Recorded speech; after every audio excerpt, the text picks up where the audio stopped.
एक ऐसा महापुरुष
दुश्मन भी तैयार होगा।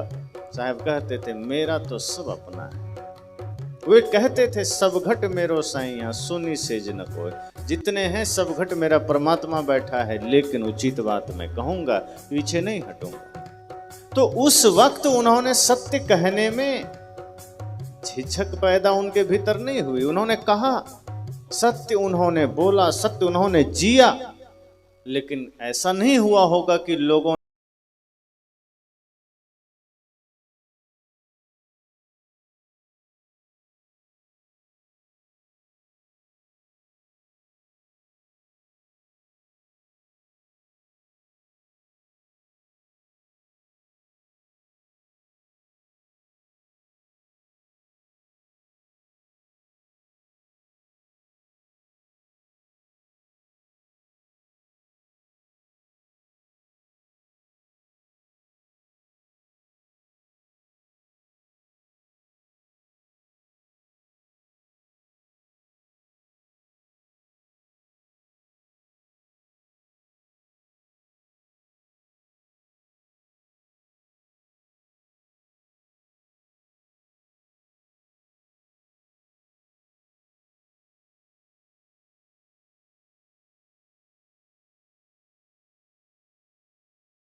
जो वास्तव में सेवा और पूजा का रास्ता है। उन्होंने कहा मेरी पूजा कोई बाहर किसी मंदिर में किया जाने वाला उपक्रम नहीं है, मेरी पूजा है कदम कदम पर कर सकते हो, मेरी पूजा घर में भी कर सकते हो, मेरी पूजा दुकान पर भी कर सकते हो। लोगों ने कहा वो कौन सी पूजा है? साहब ने कहा जहाँ जहाँ डोलो जो परिक्रमा जो कुछ करो सो पूजा। कहा जहाँ डोलो जहाँ चलो जो कुछ करो, लेकिन शर्त यह है कि निर्मल मन से करो। अगर मन निर्मल हो गया तो झाड़ू लगाओ, पूजा ही तो है। मन निर्मल हो गया, घर में भोजन बनाओ, पूजा ही तो है। मन निर्मल हो जाए, शौचालय साफ करो, पूजा ही है। और मन गंदा है और मंदिर में बैठे 2 घंटा ध्यान कर रहे हो तो पाखंड है, पूजा नहीं है। अगर मन गंदा है, मन में कचरा है और मंदिर में बैठे प्रार्थना कर रहे हो, बाहर निकले किसी को गाली दे दिया तो पाखंड ही तो था। साहब कहते हैं नहीं, तुम्हारा क्षण क्षण पल पल श्वास श्वास प्रेममय हो जाए, निर्मल हो जाए।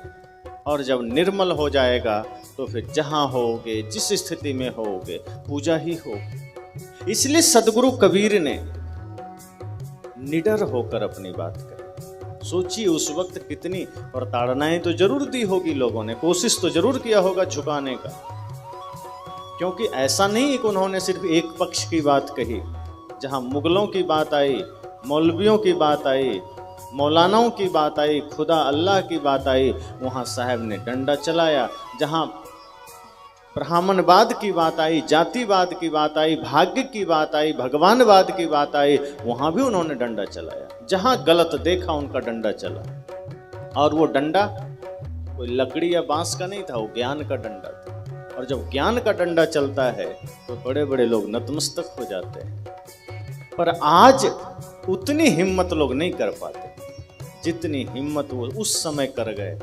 आज अगर थोड़ा सा किसी बात पर बोल दिया जाए तो मामला बन जाता है। कितनों मनाबों पांव पड़ी, कितनों मनाबों रोए। हमें लगता है जब सदगुरु कबीर साहब कहते कहते थक गए होंगे, दोनों को, मुसलमानों को भी और तथाकथित कुछ हिंदुओं को भी, कहते कहते थक गए होंगे, उनकी बात किसी ने मानी नहीं होगी, तब उन्होंने कहा कितनों मनाबों पांव पड़ी, कितनों मनाबों रोए, कि मैं कितना भी पांव पड़ के भी मनाया, रो कर।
तुम कम हो, पहिर जनेऊ जो ब्राह्मण हो रहा होना मेहरी क्या पहराया, और वो जन्म की सुदरिन पर से तुम पाड़े क्यों खाया। का तुम भी कोई कम नहीं, तुम ये सोचते हो कि सिर्फ जनेऊ पहन लेने से ब्राह्मण हो गया। सत्य हिंसा प्रेम करुणा से मतलब नहीं, शुद्ध भोजन से मतलब नहीं, निर्मल मन से कोई मतलब नहीं, दया क्षमाशील संतोष से मतलब नहीं है। जनेऊ धारण किया ब्राह्मण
लोगों के जीवन के लिए आदर्श बन गई। सदगुरु कबीर ने भी यही संकल्प लिया कि समाज चाहे हिंदू का हो चाहे मुसलमान का हो, तो बाद में बन गया। इंसानियत के रूप में लोग जन्म लेते हैं, इंसान के रूप में जन्म लेते हैं, मानव के रूप में जन्म लेते हैं। बाहर आकर के कोई हिंदू बन गया, कोई मुसलमान बन गया।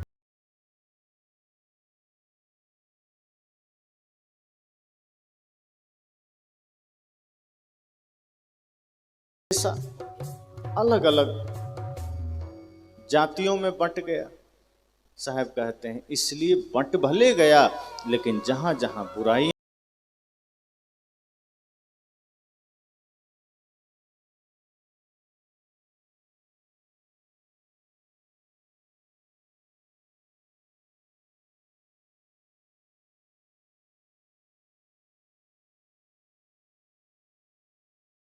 और इसका पता चुनाव के समय चलता है, जब लोग जातियों में बंट के वोट कराते हैं। उनके लिए राष्ट्र प्रथम नहीं होता है, उनके लिए मानवता प्रथम नहीं होता है, उनके लिए जाति, समाज और दुनिया भर के समीकरण देख के आदमी वोट दे देता है, या तो नोट पर वोट चला जाता है। अपना विवेक से हम ये नहीं देखते कि इस समाज के लिए, राष्ट्र के लिए कौन अच्छा है। हम निजी स्वार्थ में देख करके अपने व्यक्तिगत स्वार्थ पर हम वोट कराते हैं। किसी ने लालच दिया, हम बटन दबा देते हैं वहां जाकर के।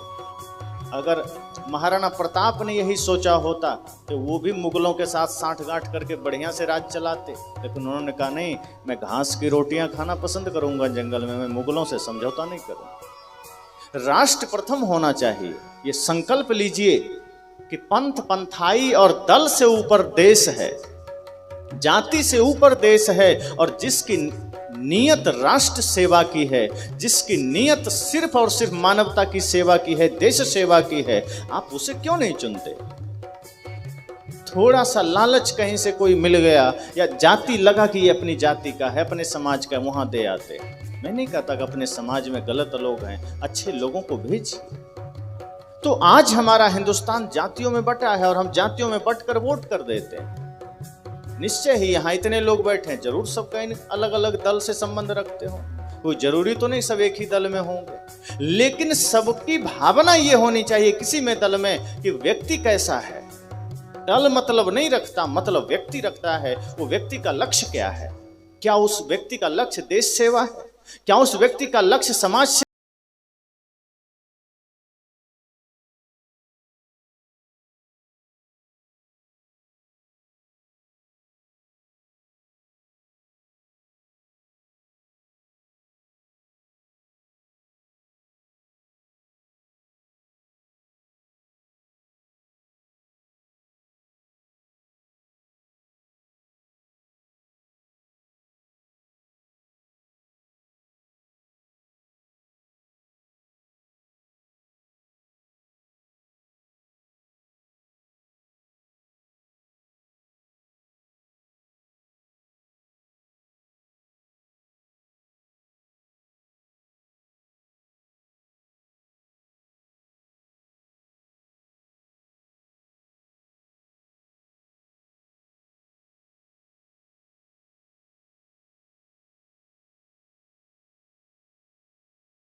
अपने जीवन की महत्ता को समझिए। सदगुरु कबीर संपूर्ण रूप से आपको खुद आपको भगवान बनाना चाहते हैं।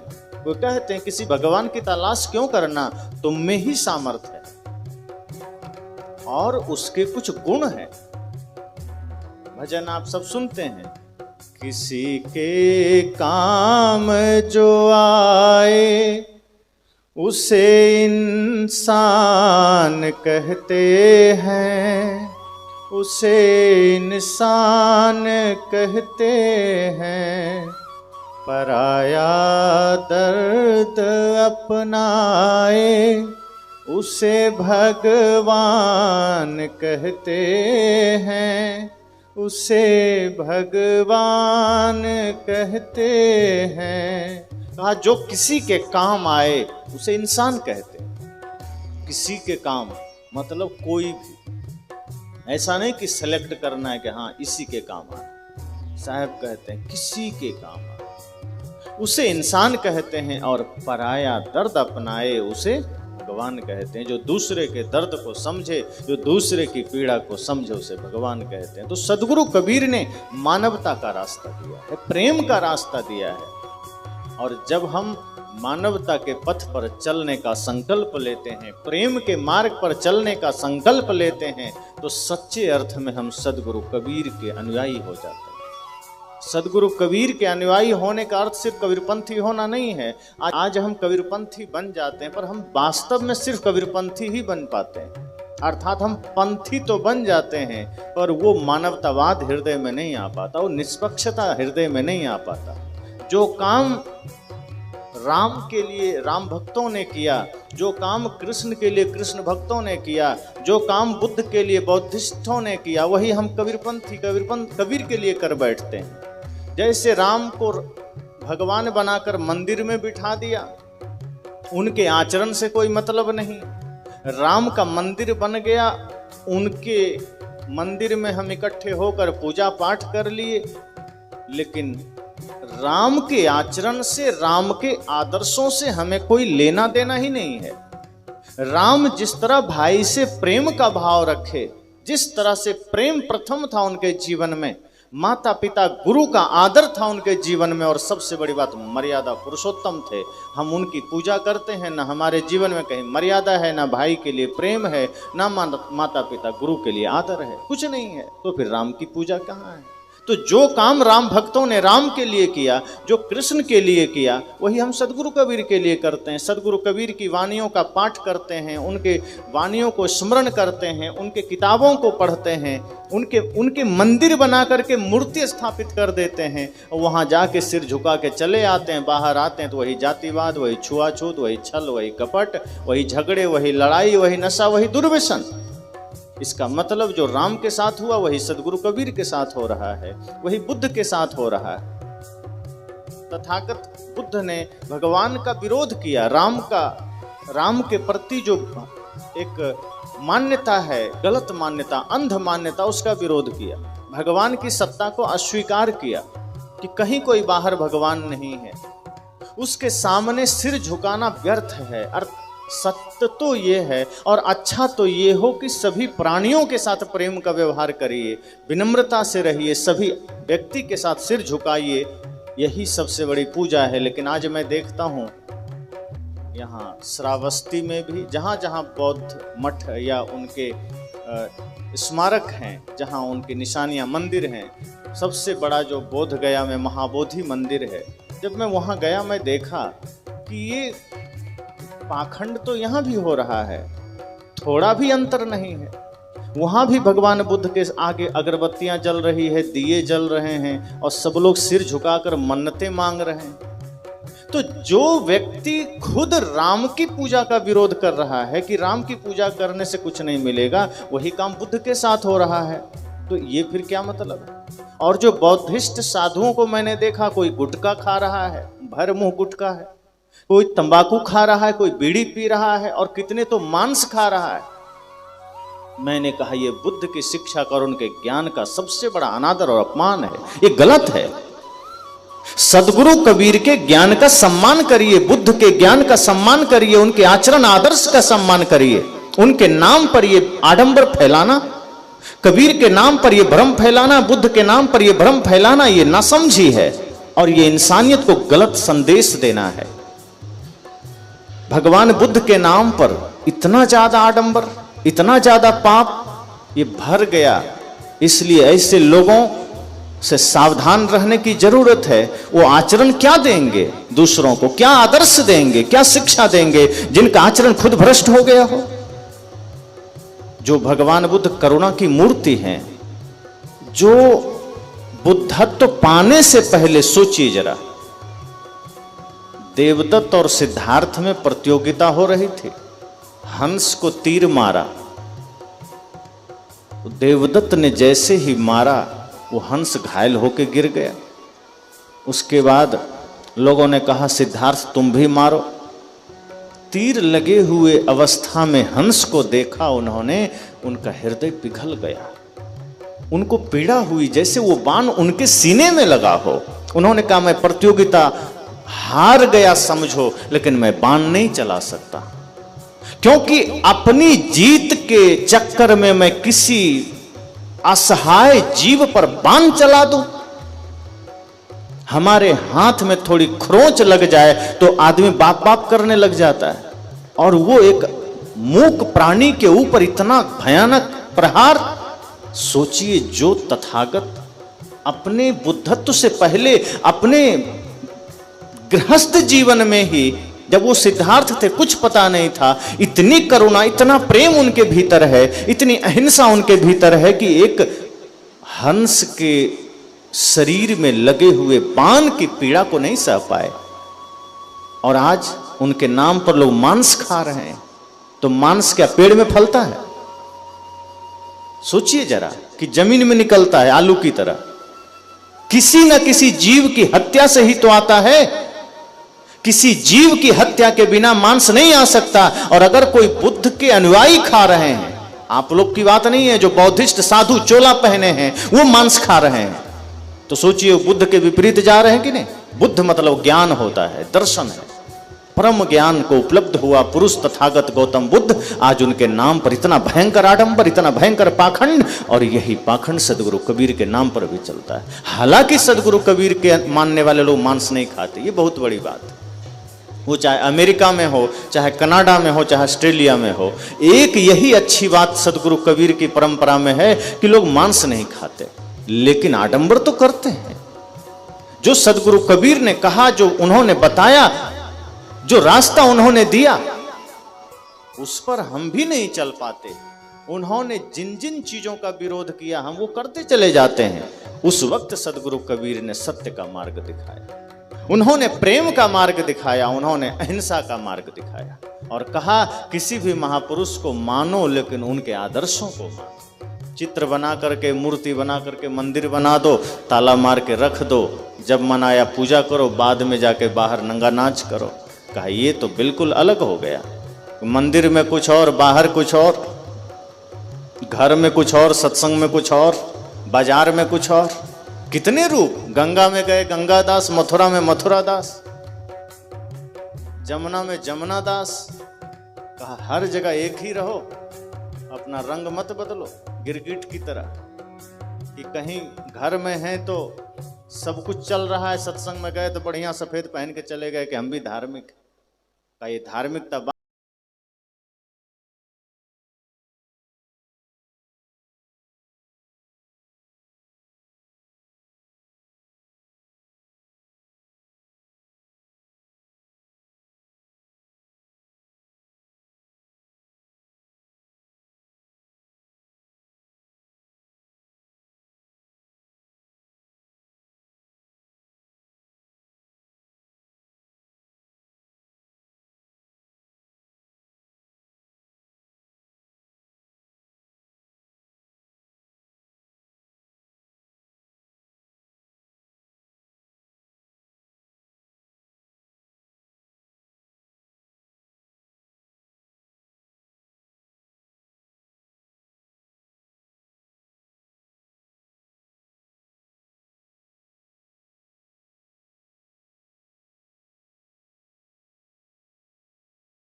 अंधा है, मन मैला तन ऊचरा, बगुला कपटी अंग। ये जो कपट रूपी बगुला है उसके तरह हमने भी अपना अंग बना लिया है। साहब कहते हैं अरे नादान, उससे बढ़िया तो कौआ है, तासो तो कौआ भलो जो तन मन एक कह रहा का, उससे बढ़िया तो कौआ है जो भीतर से भी काला है बाहर से भी काला है। ढोंग क्यों करना? अगर जीवन में बदलाव ना ला सके तो ढोंग करने की जरूरत नहीं है। जब हम बदलाव ले आएंगे तो ले आएंगे।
उसने कहा मैं दूसरा गांव जा रहा हूं। कोयल ने कहा अब वहां भी लोग ढेला मारेंगे तो? कहा नहीं, सुना हूं वो गांव के लोग ठीक हैं, यहां दुष्ट हैं, यहां लोग मारते हैं। कोयल ने कहा ध्यान दो, तुम्हें गांव छोड़ने की जरूरत नहीं है। तुम ये समझ ही नहीं पाए कि लोग ढेला क्यों मारते हैं। ये जो तुम कांव कांव करते हो इसके वजह से ढेला मारते हैं, और तुम्हें गांव छोड़ने की जरूरत नहीं। कांव कांव करना छोड़ दो, इस गांव में भी आनंद है।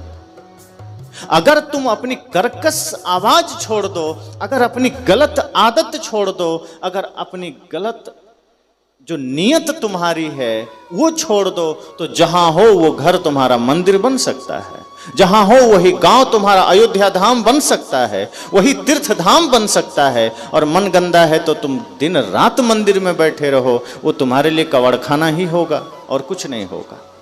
तो सदगुरु कबीर उस वक्त हिम्मत करके कहते हैं कि जीवन को बदलिए।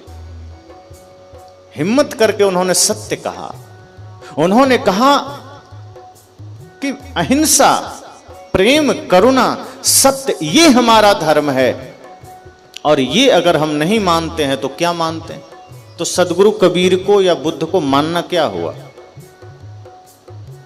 किसी भी महापुरुष को मानते हो, चाहे भगवान श्री कृष्ण को मानते हो, क्या उन्होंने कम संघर्ष किया? हालांकि लोगों ने उनकी छवि खराब की है। भगवान कृष्ण का वो रूप नहीं है जो दिखाया जाता है, वो परम योगेश्वर हैं। और सच कहें तो प्रथम व्यक्ति हैं जो मूर्ति पूजा का विरोध करने वाले हैं। इंद्र की पूजा चलती थी, उन्होंने गांव वालों से कहा क्यों इसकी पूजा करते हो? कहा नहीं करेंगे, नाराज होकर बारिश कर देगा। कहा ठीक है इस बार मत करो, हम देखते हैं। मना कर दिया उन्होंने। तो पहला व्यक्ति है जो अंधविश्वास का विरोध करने वाले हैं। लेकिन तथाकथित कुछ लोगों ने उनको भी भगवान बना करके और अवतार बना करके, छलिया बना करके, रसिक बना करके धर दिया, ताकि इनकी अच्छी बातें लोगों तक ना जाए। लेकिन ध्यान दीजिए, भगवान कृष्ण परम योगी हैं, उनका ज्ञान अद्भुत है। जब हम सदगुरु कबीर को याद करते हैं तो भगवान श्री कृष्ण को भी याद करना चाहिए। उनका ज्ञान साधारण नहीं है, उनकी छवि बस खराब की गई है। हमें अपने महापुरुषों को भी पहचानने की जरूरत है। उपनिषद पढ़िए, कितनी प्यारी बातें हैं, साधनात्मक बातें हैं। वो वेद के ऋषि ईमानदार हैं, वो छल प्रपंच नहीं जानते थे, कपट नहीं जानते थे। वो सारा छल प्रपंच कपट आपको स्मृति में दिखेगा।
मित्र कभी जीवन में हमारे आ नहीं पाता।